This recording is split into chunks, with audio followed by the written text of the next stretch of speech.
Right, well, my name is Gleison Hayes, and I'm very similar to my colleagues in Islam. This is the second year. We did the Writing Revolution first, and then Reading Reconsidered, and the two systems really went well together. So a lot of the time, we're able to incorporate both approaches when, we're moving forward with this. So I think that's the first thing I'd like to say, is that the two programs work really well together to, give us the best possible outcome for our learners. So a little bit about our school. Louisville School is an 11-18 comprehensive. We currently have 572 students in years 7 to 11 and just under 100 students in sixth form. 26% of students are EFSM students and 12.1% have additional learning needs, and that figure unfortunately is increasing year on year. So what I decided to have a little look at was the core of the core. So this idea of making sure that we read harder texts, and what does that look like, and how does that actually work? And I'll go through that in a bit more detail in a moment. Close reading texts rigorously and intentionally, reading more non-fiction more effectively, and then following up with that, then writing more effectively in direct response. So this is our inquiry question. So we looked at to what extent can Reading Reconsidered strategies support students to read harder texts more closely with confidence. And I decided this time, I did one class last year, but I wanted to look at a wider spread this year. So we looked at a class year 7, year 9, and year 10 with varying different ability ranges. So, as alluded to earlier, the aims of the project were to encourage students to read harder and close read texts, and the idea of rigour and to, show that they can reach understanding. Improve students' knowledge building tools through effective and consistent use of knowledge organisers. And I know a lot of people talk about knowledge organisers already, and I think that one of the elements that come out from this is they are such an essential tool to build that knowledge and then also support you with retrieval tasks. So that's come out quite strongly from this. Build confidence and resilience for students. Reading stamina improves. We've noticed there's a lot of reading stamina, particularly I think post-COVID, digital age, reading stamina, students struggle to read long periods of time. Support all students to excel in English literature, including students with poor attendance, who are consistent and effective use of digital books. We found this a real problem, and you can see I've put some slides on at the end of the presentation. All of our students in year 10, in my year 10 class, I've got a set 3, which I've got a mix in there, set 3, set 4, so your DC border learners. They all of them are in the red attendance category. So it's a real struggle to maintain that consistency and make sure that they're getting the knowledge and the information that they need to be able to pursue the GCSE course. So that's been a big block, so that's what we want to try and tackle.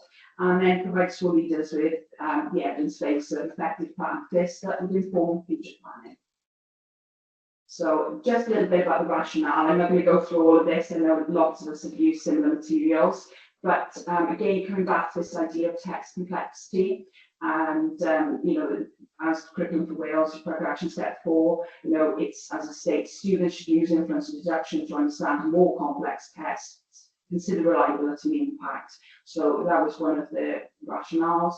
Also then, when looking at this report, I thought it was really interesting, where there was a lot of positive points raised about primary school reading. However, there's this almost bolt on at the bottom of every section that says minority secondary schools provide regular opportunities to develop reading skills, such as guiding reading, reciprocal reading, shared reading, independent reading. And that kept coming up in this document. So I thought that's got to be something for us to pursue a bit further. Supported then by the Education Endowment Foundation, that you need to provide that targeted vocabulary instruction, and again ability to read more complex texts, and again then by Alex Quigley, who also states that pupils approach academic reading with fear and so avoid reading complex texts. That was another element that I really thought it was important. Let them in on secret and try and encourage them to not be so fearful of those more hard, sort of complex texts. So the method, I decided I was going to use knowledge organisers. However, I want to start with this bit. Knowledge organisers are used across secondary school. And when I was listening to one of the sections on Reading Reconsidered, they said about the knowledge organisers not being used purposely, and that you have to use them with retrieval activities. And I got me thinking, well, how useful are they? So I did quite a lot of canvassing with Google Forms again with the students to find out how much they actually knew about the use of knowledge organisers, how did they use them, did they use them, all of these different things, and I'll go through the results a little bit further on. But one of the points that I just wanted to stress here is that students will say they have them, they're given them as a sort of exam tool or revision tool, but then they don't do anything with them in class. So that was something I wanted to pursue a bit further, because I thought they could be used more purposefully and see if that could support, more complex text and vocabulary instruction as well. So I focused on knowledge organisers with year 10, and I did that also with year 7 and then year 9 as well. So we looked at further activities, retrieval practice, explicit vocabulary teaching, embellishments and form dual codes. We're doing a lot of work on dual codes at the moment, and images, word walls, stop and pause, accountable independent read in the air, read aloud, controlling game, and teacher read loud. These have been done different with varying degrees of success, which I'll throw in one. So one of the key strategies, or I would say the overarching strategy that I tried to sort of focus on, was this idea, and it's been mentioned previously, the 5 plagues of the developing reader. So that idea of text selection is really, really important. And that was something that I decided to change this year with lots of text that we use. We made sure we didn't overlap with our partner primary schools, and that we were choosing texts that were specifically more challenging, and then just build the knowledge foundations so that students can access the texts confidently by supporting them with knowledge organisers and obviously a lot of guided reading and in-class support. So those 5 places we just take into account all the way through. The A then, this idea that there are varying levels of independent reading. And again, when I asked students across the school, it was, did you read? A lot of them will say that they sit and read, but they don't actually take in what they're reading. So this idea of being accountable and actually checking that they have read and they've understood what they've read, and they're able to sort of glean the inference from messages and things. It's clearly not something that students do a lot. They will sit there and they will read, and they come up with lots of words on our accelerated reader.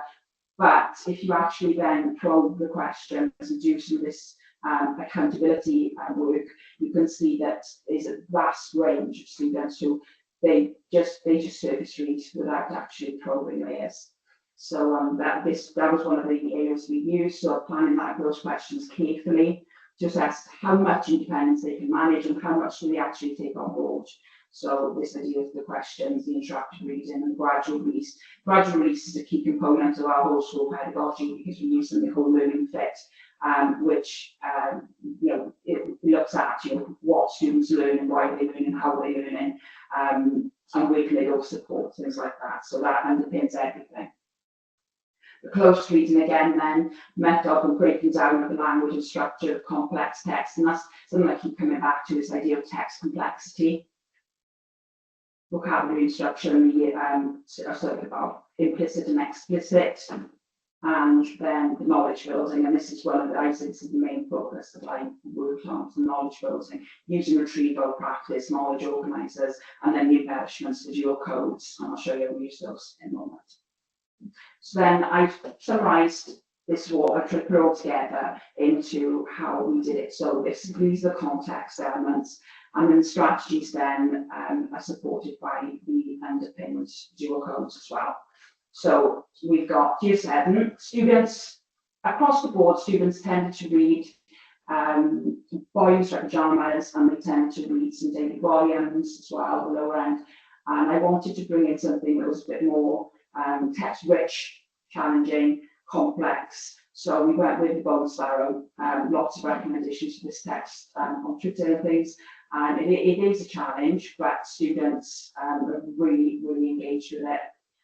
It was say, an intended shift from Boyish pajamas, and it does enable students to become more ethically informed citizens, and it does provide those rich AOLE links. So we've got a lot of work now about immigration and children brought up in refugee camps, and you know it's allowed us to open it up across the AOLEs.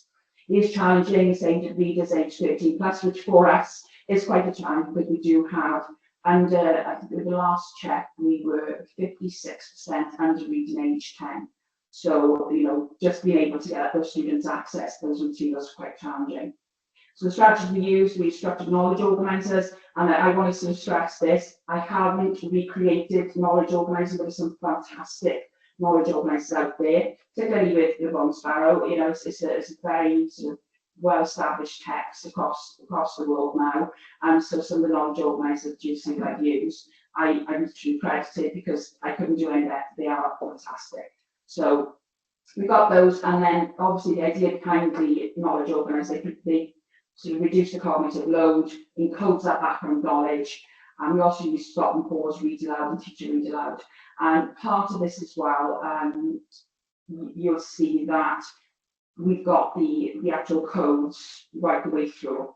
Those strategies are really successful in engaging students with the text, as per Reconsidered approach, and ensure that I use a significant amount of verbal praise and encouragement. This was something that sort of really struck me. We do use, all of us, we use praise and encouragement a lot, but when you actually specifically, when you watch some of those videos on the training, it is very purposeful comments. So I made a point of building into my planning.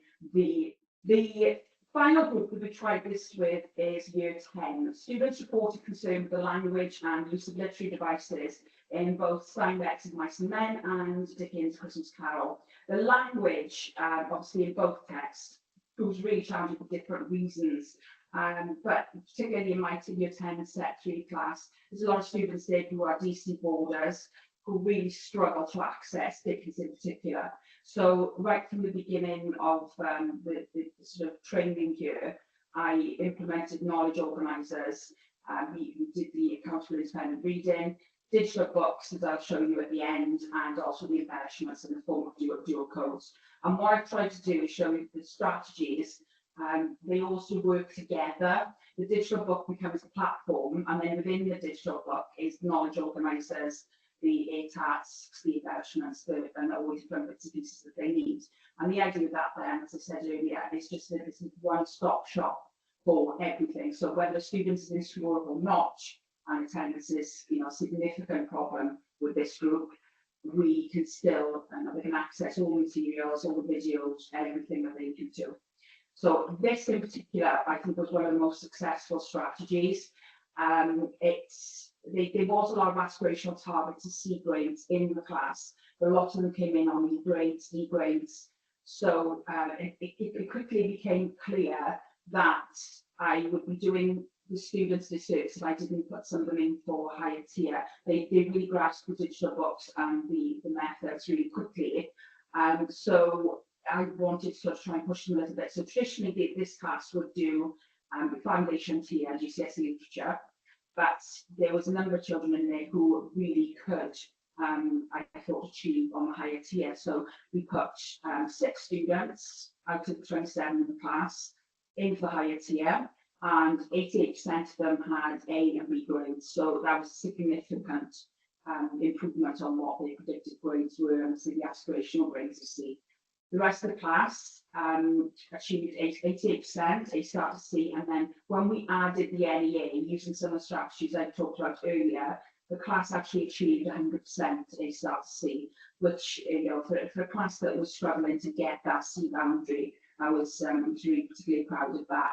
And then following on from that, I did serious pupil voice activities, pupil performance and things. and they reiterated the positive engagement. I've got a slide at the end that I'll just show you some of the feedback that I've had of students. But they actually got to enjoy some of the challenging texts, and that explicit vocabulary and instruction, using the knowledge organised purposefully, frequently using targeted retrieval, brain dump exercise, all that sort of thing, to actually make it all embed that knowledge as much as possibly possible. And it clearly works in this case.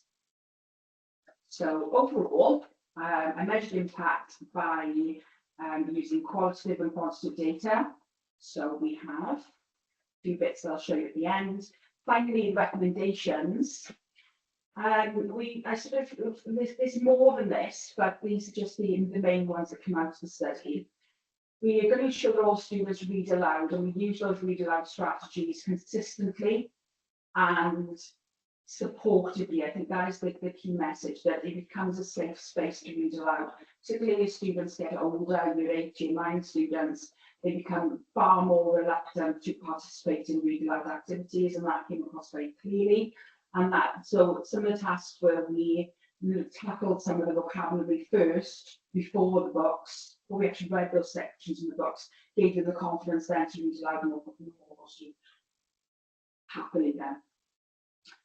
Build use of knowledge organised and retrieval tasks into all learning plans. This is something as well that since I wrote this, it sort of evolved, because I took some examples from some schools in England, and they actually have knowledge organisers as a separate flipped learning element of the curriculum, and it's for all AOLEs. So you could literally go on the website and you can look at year 7, and then all of the subjects year 7 are taught. There's a way of approaching knowledge organisers, how you utilise them, how you can really benefit from them. And there's knowledge organisers for every single subject for each term. So I have discussed that with my senior leader, and that is something that we're going to look to implement next year. It's going to be an evolving piece of work, because as you imagine, there's going to be a lot to do. We're going to start with year 7, and I'm going to try and roll it out. So all of the knowledge, that sound knowledge base, will be accessible to students all of the time. And that consistent way of tackling the knowledge organisers should be clear. They shouldn't have any of this, they get the knowledge organiser, bring it back, and that's the end of it. And then developing the digital books further in line with this, so that there's a lot more active reading tasks and bespoke knowledge organisers. Like what some of the colleagues said earlier about students creating their own, and that's something I haven't really thought about. So that's something I'd like to develop a bit further as well now, based on what I heard today. And obviously working closely with literacy coordinators to maximise the use and benefits of Accelerated Reader. These analysis tools, we're still quite new on our journey with Accelerated Reader, so we're trying to sort of get used to all the different elements of the system to maximise its benefit. But that's something we need to take further as well. I then got a series of resources just to show you some of the things that I used throughout the study. So this was a bone spiral knowledge organiser. I did not create it. The link is in the presentation. This is Dudley School, and Dudley School, the school that I said to you about, has all these knowledge organisers, really rich sort of foundation places for learning. So all take this what, how, why approach. So I couldn't do a better job. This was absolutely fantastic. So I included, this was the knowledge organiser we used for year 7.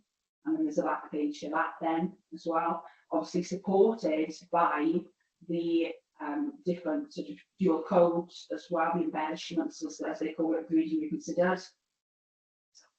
This then is some examples of some of the work that I did on bone spiral with the work of year 7.